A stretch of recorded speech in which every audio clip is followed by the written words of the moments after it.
चाहिए, दुश्मन किसी भी सूरत में कामयाब नहीं होना चाहिए। इस बात का हमें ध्यान रखना। अब ये रैली करने की जरूरत क्यों पड़ी, ये आवाज उठाने की जरूरत क्यों पड़ी, इसके पीछे भी कई कारण हैं। और मैं अपने नेताओं से आग्रह करूंगा कि वो आज के बाद कमर कस ले और गांठ बांध ले कि जो प्रयास भाजपा आरएसएस के लोगों ने किया है हमारी एकता को कमजोर करने का, किसी भी कीमत पे वो एकता कमजोर नहीं होनी चाहिए। इस बारे में आप लोगों को ध्यान रखना। इस देश में वो लोग भी शासन सत्ता में हैं जिनकी आबादी लोकतंत्र में मुट्ठी भर है, जिनकी आबादी 85% है, वो इसी साजिशों के कारण एकजुट न हो पाने के कारण इस देश में गुलामों जैसी जिंदगी जीने के लिए मजबूर हैं।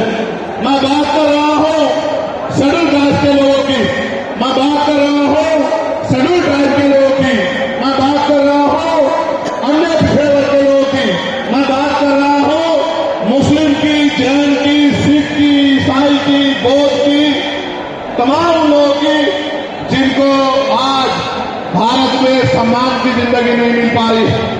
मैं बात कर रहा हूं महिलाओं की, मैं बात कर रहा हूं किसानों की, मैं बात कर रहा हूं मजदूरों की, मैं बात कर रहा हूं नौजवानों की।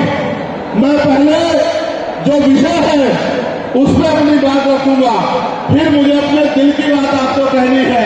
पहला जो विषय हमारा है जिसपे हम लोग यहाँ इकट्ठा हुए हैं, उस पर हम लोग क्या करने वाले हैं, सरकार से हमारी क्या मांग है, सबसे पहले उस पर मैं अपनी बात रखूंगा। हमारी पहली मांग यह है कि 1931 के बाद इस देश में सभी जाति धर्मों के लोगों की जनगणना नहीं हुई है। जब तक जनगणना नहीं होगी तो ये नहीं पता लगेगा कि schedule caste, schedule tribe, backward के लोगों को कितनी उनकी आबादी और कितना सम्मान उनको मिल रहा है, कितनी हिस्सेदारी उनको मिल रही है। तो केंद्र सरकार जल्द से जल्द जातिगत जनगणना कराए। जब तक जातिगत जनगणना नहीं होगी तब तक सबसे पहले स्पष्ट ही नहीं होगा जो आज षड्यंत्र किया गया है और कुछ लोगों को जानबूझ के उनके मुंह से कहलवाया जा रहा है कि इस जाति का हिस्सा ये लोग खा रहे हैं, इस जाति का हिस्सा ये लोग खा रहे हैं, इस जाति का हिस्सा ये लोग खा रहे हैं।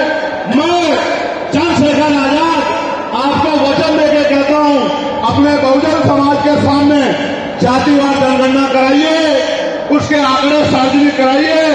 अगर अंतिम पायदान पर रहने वाले जिनको बीएससी के भाई कहा गया है, जो हमारा परिवार है, अगर उनका 1% आरक्षण भी पॉइंट के बराबर भी कमजोर पड़ रहा होगा तो मैं वचन देता हूं कि इससे बड़ी रैली उनके समर्थन में हम लोग करेंगे। मैं फिर आपसे कह रहा हूं, आप याद करो जब से इस देश में आरक्षण व्यवस्था लागू हुई है, इस आरक्षण को खत्म करने के लिए चाहे वो कांग्रेस पार्टी रही हो या भारतीय जनता पार्टी रही हो या और कोई मनुवादी दल रहा हो, इन्होंने एड़ी चोटी के जोर लगाए। और आज जिन जातियों को गाली दी जा रही है, ये वही जातियां हैं जिन्होंने अपने बच्चे कुर्बान कर दिए लेकिन अपने अधिकारों की रक्षा की और आज भी देश में आरक्षण बचा हुआ है, नौकरियां बची हुई है, हिस्सेदारी बची हुई है, राजनीतिक व्यवस्था कायम है, लोकतांत्रिक व्यवस्था है। तो धन्यवाद करना चाहिए उन जातियों का जिन्होंने अपने प्राणों का बलिदान दे दिया, लाठी डंडे खाए, गोलियां खाई, लेकिन अपने अधिकारों को छीनने नहीं दिया। सब लोगों को उनका धन्यवाद करना चाहिए। लेकिन दुश्मन का ये षड्यंत्र है और दुश्मन बड़ा समझदार है। दुश्मन जानता है कि 2 अप्रैल 2018 के बाद में ये दलित समाज एकजुट हो गया था। जब दलित समाज एकजुट हुआ तो वो ये सोचने लगे कि इनकी एकता को कैसे तोड़ा जाए।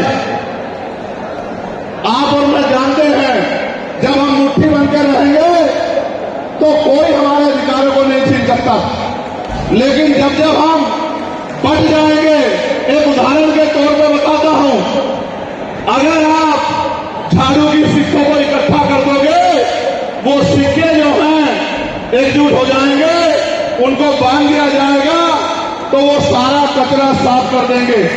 लेकिन अगर वो जो सिक्के होते हैं, अगर आपने उनको अलग अलग कर दिया तो वो कचरा साफ नहीं कर पाएंगे, वो खुद कचरा बन जाएंगे, उनकी कोई हैसियत नहीं पाएगी। इसलिए हमारे महापुरुषों ने बहुजन समाज में भाईचारे की बात की।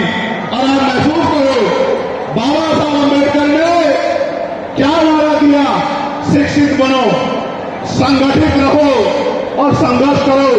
हमें शिक्षित भी बनना है, संगठित भी होना है और अपने विरोधियों बैरियों के खिलाफ संघर्ष भी करना है, अपने अधिकारों के लिए संघर्ष भी करना है। मैं जब देश के बाहर गया तो मैंने देखा कि वो लोग तरक्की कर रहे हैं, उनकी जिंदगी खुशहाल है, उनकी जिंदगी अच्छी बन रही है। लेकिन उनकी जिंदगी तो अच्छी बन रही है, लेकिन 75 साल की आजादी के बाद आज भी भारत में 80% लोग ऐसे हैं जो रोटी कपड़ा मकान से वंचित है, जिनको इज्जत की जिंदगी नहीं मिल रही। तो मैं देख रहा था, मुझे बड़ी खुशी हो रही थी, लेकिन जब मैं भारत की तरफ देखता हूं तो बड़ी निराशा हाथ लगती है। फिर ये महसूस करता हूं कि आज जो कुछ हमारे पास है वो हमारे महान पुरुषों की संघर्ष की वजह से है। अगर हमारे महान पुरुष संघर्ष नहीं करते तो जो आज हमें मिला है ये भी हमें किसी कीमत पे नहीं मिलता। आप जानते हैं, हमेशा आरक्षण के खिलाफ चाहे सुप्रीम कोर्ट हो या मनुवादी दल हो, सब लोगों ने आरक्षण को समाप्त करवाने के लिए एड़ी चोटी के जोर लगा दिए। और इसका सबसे बड़ा हमला इस पर कब हुआ? जब 10% EWS लागू हुआ। मुझे माफी चाहते हुए कहना है कि हमारे दलों ने भी हाथ उठा के जो हमारे पूर्व के दल का समर्थन किया, जबकि वो आरक्षण पर सबसे बड़ा हमला था। अगर उसी दिन हम लोगों ने सड़कों पर निकल के अपनी आवाज को उठाया होता तो किसी की मां ने दूध नहीं पिलाया होता कि वो दोबारा आरक्षण पर हमला करने के बारे में सोच लेता। ये भाजपा के लोग जो सत्ता में बैठे हैं, इन्होंने वोट तो आपसे हमसे ली धर्म के नाम पे, भाईचारे के नाम पे, लेकिन सत्ता में आके ये लोग अपने लोगों को काम करने लगे, अपने महापुरुषों के विचारधारा को आगे बढ़ाने लगे और हम लोग रोटी रोटी के लिए मोहताज लोग, जुम जाति के शिकार लोग परेशानी की जिंदगी जीने लगे। मैं चाहता हूं कि जो जिंदगी हमारे लोग ऑस्ट्रेलिया में जी रहे हैं, ऑस्ट्रिया में जी रहे हैं, इटली में जी रहे हैं, यूरोप में जी रहे हैं, पूरे अमेरिका में जी रहे हैं, कनाडा में जी रहे हैं, हॉलैंड में जी रहे हैं, नीदरलैंड में जी रहे हैं, ऐसी जिंदगी की व्यवस्था भारत में भी हो। लेकिन ये तभी संभव है जब राजनीतिक शक्ति हमारे पास हो। अगर राजनीतिक शक्ति भाजपा और कांग्रेस के पास रहेगी तो हम लोग इज्जत की जिंदगी